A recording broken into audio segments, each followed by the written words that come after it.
The tools your business really needs. How's that for a topic? Brought to you by Flaunt Digital.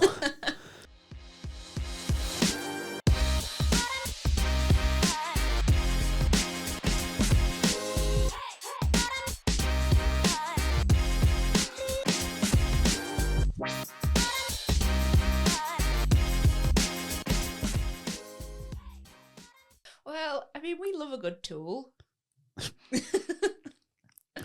I maybe need to rephrase this. Anything that could help the business, we're sort of behind, aren't we? And we've even in-house created our own tools when we've come up against something where the tool doesn't already exist. We've actually got out of our way to make one from scratch. Yep. So I think this is a really good topic for us. And I think for you as like a business owner, it's actually quite a big expense across businesses, isn't it? Huge, sort of yeah. knowing what to invest in, knowing where to put money, which tools to put money into. Mm-hmm. And there's a lot of things to consider when people are out there sat in the room saying, can I have this? Can I have this tool? Yeah, really happens a lot, yeah. So I think it's quite a nice topic for us to sort of go over and hopefully give a little bit of advice and maybe our 2 pence on what we like and what doesn't. And a lot of it's quite subjective. People operate in different ways and like different things, and sometimes it's literally down to as much as the interface as it is how it actually works. But there are an awful lot of tools out there now. We're in an interesting time. Very. Obviously, because of AI. Every episode. But yeah, we are in an interesting time. I feel quite well positioned to talk about this. Good. Oh, thank God we picked this topic then. Yeah. For once. So, starting off, I probably get in my inbox and on LinkedIn and adverts thrown in front of me, I'd say minimum of 10 different platforms or tools literally put in front of me every single day. Like, it's fairly relentless. I imagine yours is more than that. I have so many filters. Yeah. What do you think about when something like that comes in front of you? Do you consider everything that gets put in front of you? Nope. Or do you look for the problem and then go out of your way to find the tool to fix the problem? Yeah. I'm a solutionist. Yep. By nature. So that's how I approach it. That's how I approach building. That's how I approach finding tools. If there's a problem that can't be solved with an off-the-shelf tool, that's when we would explore building one. If someone on the team comes to you and is like, I want this new tool, what's the first thing that goes into your head? Is it cost? Is it the benefit of it? Or are you just like, yeah, trust you, go for it? I try and figure out the need and then focus on simplifying that need as much as I possibly can.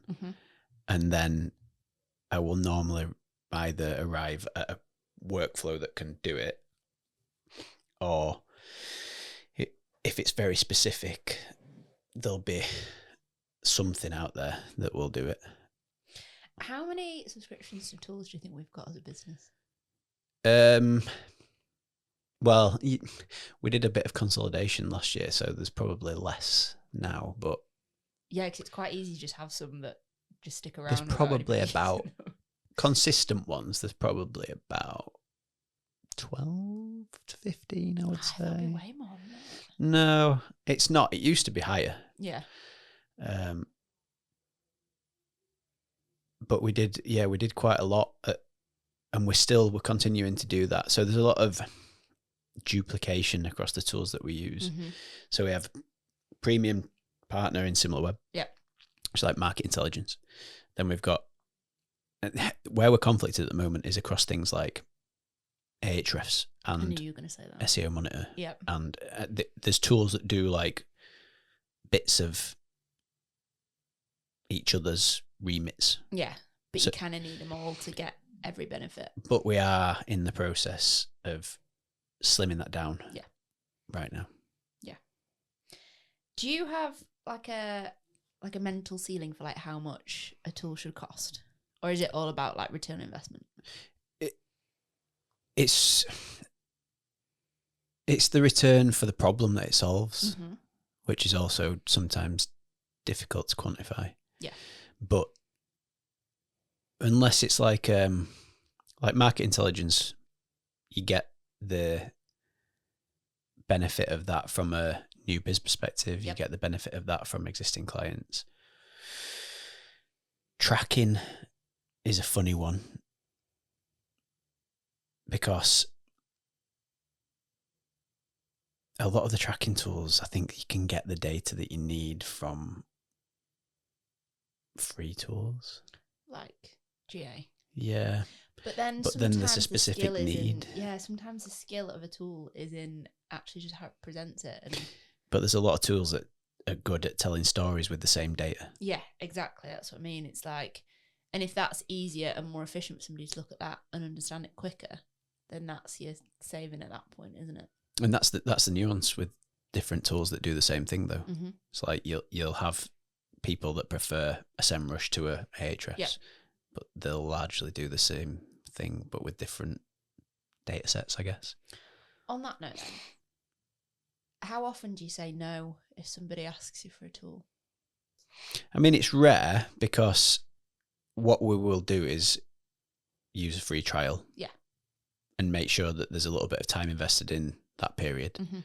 Then the need becomes clear. Yeah. Like if it solves the problem, you can probably figure that out in the trial. If it doesn't, maybe you need a rethink. So like when you hear those words of like, oh, we need a new tool, we need this or whatever else, are you what goes through your head first? Are you like intrigued, or are you just like? I mean, I'm always intrigued because someone's obviously hit a problem or a need, and they're like, "Is there a tool for it? We found this. This looks like it does what we need." Yeah.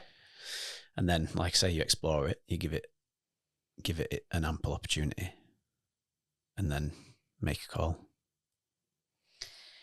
So, I've got a little split of categories to look at, and I think it'd be good to talk about like what tools that we use underneath each of these and sort of why they work and what's best. So, CRM and sales, HubSpot, pretty much through and through we are, aren't we? It just makes a lot of sense. Yeah. It works for sort of what we need. To be fair, we don't even pay the big fancy subscription for it. No, it gets expensive when you start hitting like enterprise. Very expensive, yeah. Yeah. But I think, yeah, across that and sort of combining sales and marketing, we tend to use that, and then pretty much mainly just sort of like more, like basic analytic tools and stuff like that, and kind of compare the two really. Yeah. Yeah, I'm gonna say AI again, but in another like maybe 12 months, you'd probably be in a position where tools like that are like the CRM product in HubSpot is record keeping, essentially customizable record keeping. Yeah, it's like an address book, really, isn't it? And you have your comms and and it tracks your history, you link your emails, all that kind of stuff. But you look at AI's capability at the moment, you're probably going to be in a position in let's call it 6 to 12 months where you can set up a database without having to set up a database. Yeah. You don't need dev intervention to do that.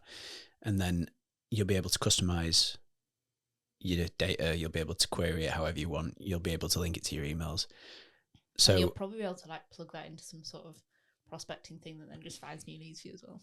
Exactly. And you look at tools like Clay that are absolutely popping off at the moment. That's starting to creep into HubSpot's share. That does a very similar thing. Yeah. In terms of record keeping, but you can build data and do processes through AI. Okay, what about analytics? Analytics is a tricky one because attribution's fucked. So quote of the day. It is, man. We're in a weird spot at the moment with attribution. And I don't know what the solution is at the moment to make it better, which is a problem. But foundation for web traffic GA Mm-hmm. still a strong barometer for performance. But then I think it's like you said before about that picking out what you need and being able to see the story behind all that. So like we quite often will build like a Looker Studio, won't we, that sort of pulls out, because it can be quite overwhelming to just log into GA and just everything's in front of you if you don't really know what you're doing. So it's about using a platform like that, but then actually just breaking it down into what you need to see and what you actually need to understand. I think what's going to happen is GA will evolve into, well, they've just launched Meridian, which is a marketing mix modeling tool. Once that's had enough time in the wild, that'll probably become part of GA anyway. Yeah. And I think Google will be working hard to integrate AI to the point where they'll offer attribution models that solve current problems and put it in the hands of users with the capability of reaching like data analyst level without having to have the pre-existing knowledge to be able to query that data yourself, build the models yourself. You'll be able to get enough out of it, I think, that we'll start to see the solve for the attribution problem. Yep. What about comms, like internal comms? Like we use Slack, and then I guess what comes in as well as like project management. But I think project management's a bit of a funny one because we use Active Collab across the business. Project management is an area of the business that I'm not a massive fan of because there are too many. Everybody uses their own little things though, don't they? There's Active Collab. I can name Active Collab is our main source of truth. Mm-hmm. Then there's, and I've seen people use Monday, Notion. Yep. What's the other one? Asana. Yep. I think Jira has been floated around at some point. I think that might just be dev. I think different teams seem to use different things. And no matter how hard you try, it seems to be impossible because people's brains work in different ways. Yeah. So it's nigh on impossible to find something that fits everybody's way of working. Yeah. And I think that, do you know what? That's a really important thing to consider. Like, you can put every tool in place, but there has to be a bit of flexibility because not everybody will use a tool in the same way or even want to use a tool. I'm going to say it again. Here's what AI is going to do to that. Go on. You're going to have the capability of having a wrapper for all that, so it won't matter. But you can always build because it'll all sync to it. So comms is going to be an area that's going to get disrupted quite a lot. To be fair, you can kind of do that with Notion. Yeah, sort of. But you could set your Notion up as like your central source of truth. Yeah. In fact, someone needs to build a wrapper for chats so that you have one place where Teams, Slack, whatever else, it all gets integrated. Because to be fair, that's one that we are pretty consistent with. Like everybody just uses Slack. Yeah, but you've got clients that are on Teams. So we're having to operate on both, which is hard sometimes. Yeah, and if you get it all to pull into one just central communication thing, that would be really useful. You've even got some clients that just like to send like a WhatsApp. I know, yeah. Well, yeah, if you count the comms channels that we've got, WhatsApp, text, phone, email, Slack, Teams, there's loads. Pull it onto one, that would be amazing. Content, yep. So this was one where actually we saw a gap. Well, we have a quite a mature content tool. Yeah. Which still gets used daily and still provides a lot of value. Still delivers a lot of results. Are you going to tell us what it does? Yeah. Well, the way that I describe it when I'm talking to clients about it is it's like a pre-optimization tool. So we plug the content that we're writing into it and it interprets it using Google's NLP and tells us or gives us an indication of how Google will then interpret the copy. And that's a tool we built in-house because there wasn't anything like it on the market. Well, there wasn't anything specific to that it wasn't a problem necessarily. It Well, was an opportunity, enhancement to the service, and it, like I say, it's pre-optimization. So we get to write to a degree of confidence before anything goes out, and it works. We've seen it work, and then we also built it so that it scales. Yep. So you can have an e-com client, for example, where you can run a list of 1,000 URLs and it'll do it en masse, which is pretty big. Pretty impressive, yeah. What about AI? Well, this is As a in funny which one. Tools? Same problem. Yeah.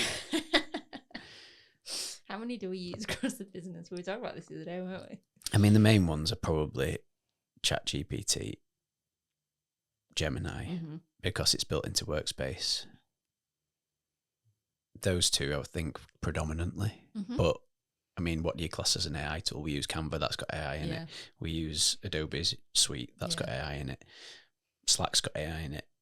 Everything, Notion's got AI in it. How many?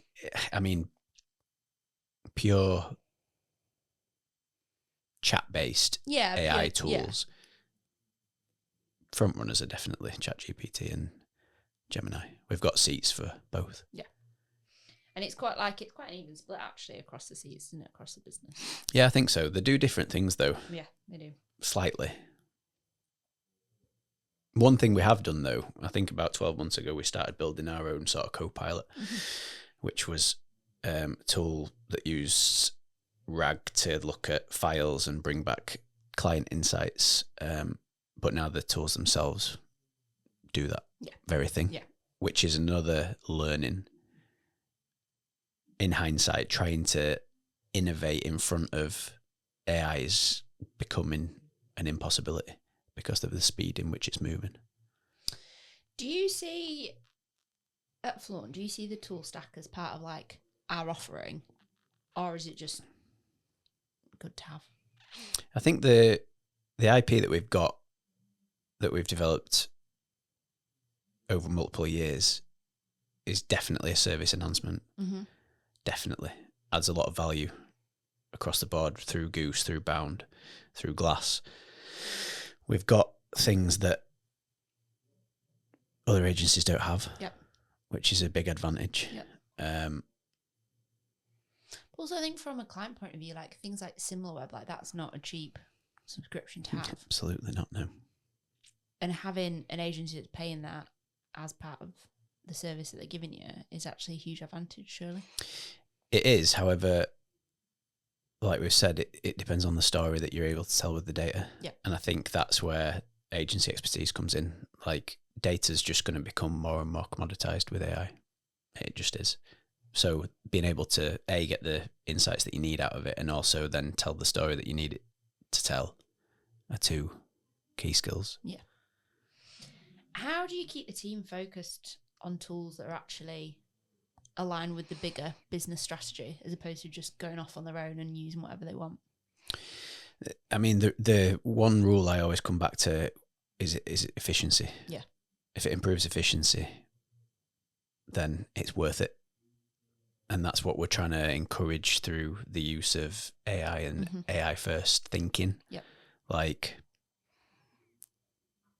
a lot of the things that we do on a daily basis regularly can be either done faster or automated, which leaves more time for craft, more time for creative, more time for strategy that actually cuts through, delivers. And that all is driven by efficiency. Yeah. And I think that's the most important thing with any tool. Like, surely it's there to make things easier. Exactly, yeah. Just finding my next questions.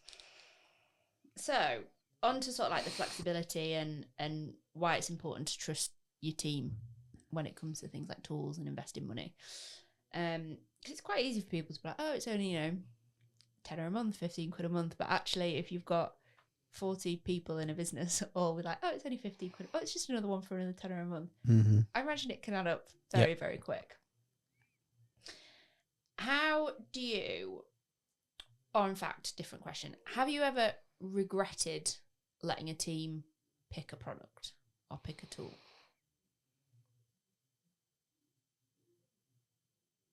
Not regret. I think where it becomes frustrating is when it's neglected but still paid for. Yes, yeah. which is also equally hard to track once there's a subscription in place. Yeah. But the process that we follow for exploring a need and trying to find a product or a tool that fits to solve that need will almost always stand. It's just when that need then disappears. But the product. But we still get charged. The subscription remains. Yeah, because I think there's tools that people like. I know there's subscriptions I have that nobody else in the business have. Like different needs. Yeah, and the one I always use when I'm at home is Flown, which is that one where you like body double with people. I don't even know I've got this. I definitely asked you about it. So it's like you log in and you're in like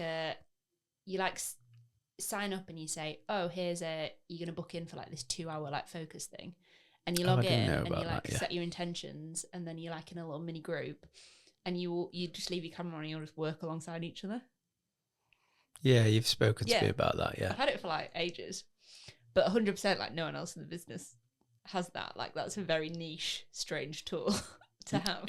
Which validates what I was saying about everybody's needs are different and everybody works in different ways, which is why it's sometimes tricky to get a one size fits all. Yeah, but I imagine there's loads of little ones like that sort of across the business where someone's gone, actually, I've got this really like specific thing that's just relevant to me, but can I take out a subscription? I think like there's got to be that level of like trusting people to know what they need, and trusting that they understand like that's a cost, and is it actually worth the money, rather than, because you'll always have that attitude like in businesses from some people where they just kind of don't feel like, you know, like I said before, like 10 quid a month doesn't feel like a lot, but it is when it adds up.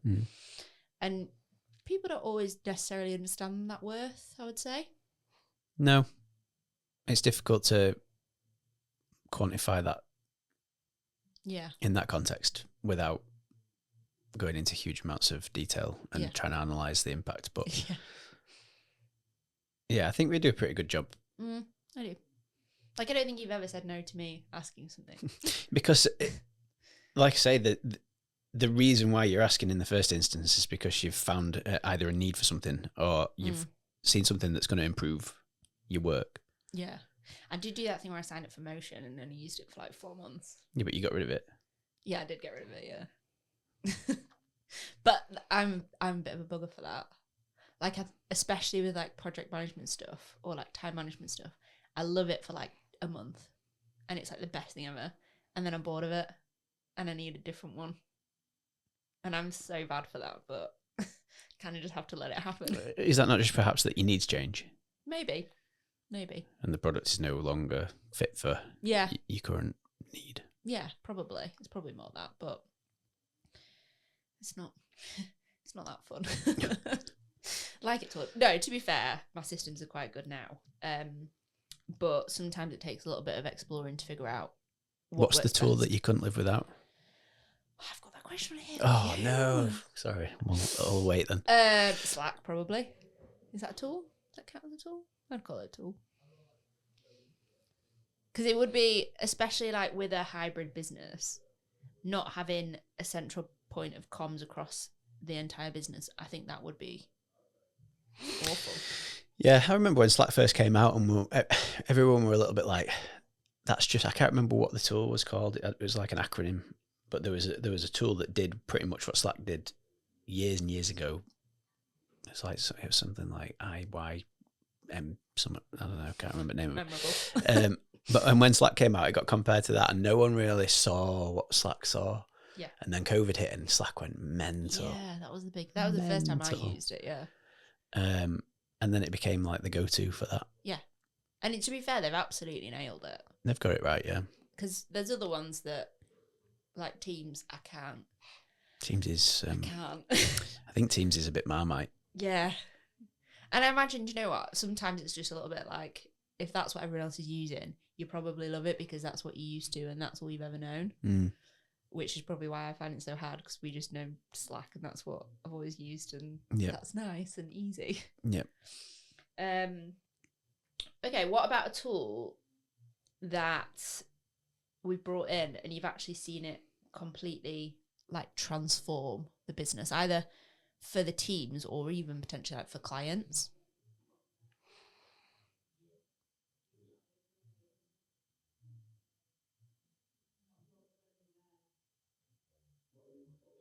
I don't think there is one. I don't think there's been one that we've brought in that's been like, fuck, how did we not have that? Well, AI. Yeah, AI, yeah, but I would argue that that's just tech. That's not necessarily tool. The capability that's unlocked is mental. What about a tool that looked amazing and they've got this amazing demo video or whatever, and you're like, I really need that in my life, and then you've got it and you're like, that is shite? Yeah, do you know what? I think experience has taught me not to be glamoured by stuff like that. Mm-hmm. I think I was probably guilty of being sucked in earlier on in my career, and then you have that disappointment where you get in there and it doesn't do what you hoped. It doesn't transform your life in the way that you promised. Yeah, I can't recall a recent one where I've been suckered in. Are there tools that you have been made to use in your career where you hated it and you were so glad of the day that you got to stop using it? Yeah, obviously previous agencies you have enterprise level tools once you're locked in, like SimilarWeb here. Yeah, we're on I think we're on a 12-month cycle, so you pay your 12 months, and then you're pretty married to that tool. Yeah, and it's a significant amount of money. Yeah, so you're not going to go away from it. Yeah. And yeah, but that goes back to nuances in how people think as much as the tool itself. Like some people prefer SEMrush to Ahrefs, perhaps because their minds work differently. Yeah. And they interpret what's being shown to them differently. And sometimes it's a little bit about what you're just used to as well. It can be really hard, like if you're used to seeing data in a certain way or seeing reporting in a certain way, it feels almost like a different language when it's then presented differently. This is where AI is going to help everything though, isn't it? Because you're going to be able to ask for it in the way that you want to see it. Yeah. And it'll chop it up how you want it. If you could invent like the perfect tool that just kind of like did everything and like matched like your leadership style, what would it be? What are you talking about? A clone there? I think what would you bring into it? Would you bring all of those tools under one? Like all of the things that we use across the business, would you try and put them into one? Or would it be something brand new? To serve what purpose? I don't know. What's the tool that you really wish? AI is the tool that I've been waiting for for a long, long time. I don't know how much longer we've got where, like, there's a lot about SaaS products. Yeah. That how much longevity have we got? It's a very busy marketplace, is that? When you can, I don't know. It's tricky to call because you can spin out a SaaS tool. I think people are going to build their own. I think platforms are going to start to reduce. There's going to be bigger platforms like your HubSpots and that'll stick around. But there's been a real influx in the market of just like new ones popping up constantly. Yeah, I think that's because tech has unlocked the barrier, removed the barrier to entry. Yep. But I think rather than new platforms reaching maturity, people are going to find capability in improving their efficiencies through AI workflows. That means there's no need for that platform.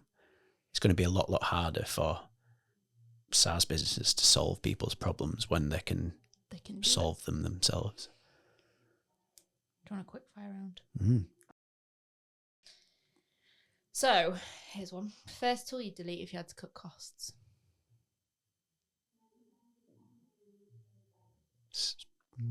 SimilarWeb, probably. Just because of the expense? Just because of the level of investment. However, it does support a lot of conversations, but it's a big. It feels like a crisis situation if you if you go. That's what I'm putting in front of you. Yeah, well, yeah, it's the biggest expense Yeah. I think in terms of tools annually that we've got. One tool you wish you'd had when you started your career. I can answer this for you. AI. Do you know what? I don't know what would have happened if. Well, it would have been taboo, wouldn't it? If it had been around then, it'd have been around then. So yeah, I don't know. Imagine what position we'd be in now. I have no idea.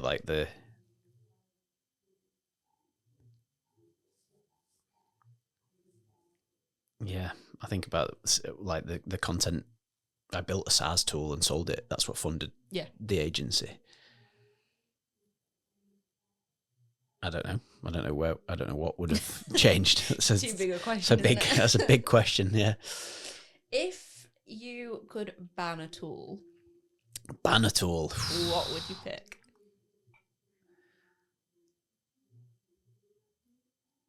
That's really hard. Ban a tool.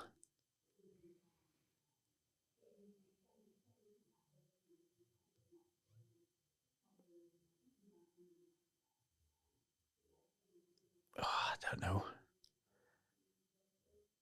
Or like an app. An app.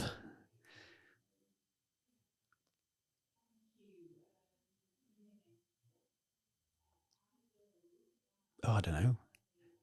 My mind's going to all the interruptions. Yeah. So it's not necessarily just out of me not liking stuff. It's like, how can I have a quieter world? Yeah, all the comms tools. What app would I ban? I don't know really. Don't know. TikTok. What? Yeah. Didn't take TikTok from me. Exactly. Exactly. Think about the doom spirals and the time spent. Yeah, but you can also learn a lot from it. There's a love-hate in it. It depends how you treat the platform. It depends what. Look at you defending it. It depends what your feed looks like. Mine's just all like nice places to go walking, nice places to go camping. I love my TikTok. Yeah, and that zooming out is the problem, isn't it? Mm. Go walking. Mm. Don't look at places to go walking. Yeah, just go do it. Just go walk. Oh, that feels overwhelming. That's how I look at things like that, though. It's different as well, like work and personal. Yeah. That was immediately, I was like, well, Gmail, but that's because of email and that's work. So I wouldn't necessarily get rid of that. That just means that it's noisy. Do you know what I'd ban? It's probably quite controversial. Those apps where I can't remember what it's called, but like you put a picture of yourself in it and it literally changes like the size of your nose and like the size of your face. Right, yeah. Do you know what I mean? They're like photo editing apps, but they literally make everybody look the same and fully like change your entire face before you post a picture. That's what I would ban. Yeah, I think that's fair. I think anything like that would be where my head goes immediately. Yeah. Yeah. Not photo editing, like I'm all for that because like that's a specialist skill in itself, but like the idea of literally like redoing somebody's face with an app, I just find that mad. That goes down the content route though. I've got a problem with a lot of content. Yeah, I can imagine. Like a lot. Yeah. But that's not necessarily the platform, that's the content. Maybe the problem's people. Problem's always people. There you go. End of episode. That's it.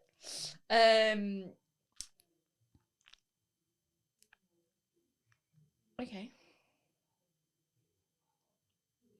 I know what you're going to answer to this. I don't really see the point. Is the answer AI? No. Slack or Teams. Yeah, well, Slack, obviously. Canva or Adobe? I've actually asked you this before, but I think Canva's come a long way since we last spoke about it.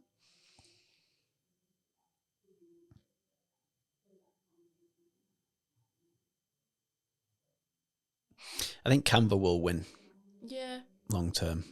I think, I've got such a mixed opinion about this because I'm great with Adobe. I can use pretty much most programs well and kind of create pretty much anything I want. But I find myself going to Canva more and more recently because it's so much quicker. And it's like there's limits. Like it's quite basic in what you can do sometimes, but I almost feel that makes it easier in my head. But they've just made it frictionless, haven't they? I'm not trying to think about how I do this extra complicated thing. I'm like, well, these are the tools I've got. That's just what I'm going to use. It like removes some options, which means I do it faster. Choice paralysis. Yeah, that's a big one for me. And also, I feel like I've learned more from Canva than I ever have from Adobe. But you look at Adobe, it's been a professional suite for years, industry-leading professional suite, and you look at someone entering the market now, whatever, starting the career at uni, what design tool are they going to choose? Are they going to choose the one that is professional grade on entry, or are they going to do the one that gets them where they need to be faster? They're probably going to go for the faster one. Yeah, because the thing is, even if you're using the faster one, if there's limitations, that you can just go design those bits in Illustrator or in Photoshop. And I'd be interested to see someone do like a like-for-like challenge. Yeah. At like professional level, and see if anybody could tell the difference. And see, because it'd be interesting to see both the speed at which it was done on each platform, and then whether you would look at it and go, like, that one's considerably better. Or, as the thing is, like, if you're good at design and you understand design, the tool shouldn't be a problem. The skill's in the craft. Yes. I keep saying this. Yeah. So if you get design, like, you should be able to design in Canva. Yep. Yes, there are limits and stuff that you might really want to do that you can't, but it's like you should still be able to make something pretty decent. You'll have seen the content online about people spending like 5 minutes drawing and like an hour drawing. Yeah. Where it's like miles better. Yeah. That's the same concept. Yeah.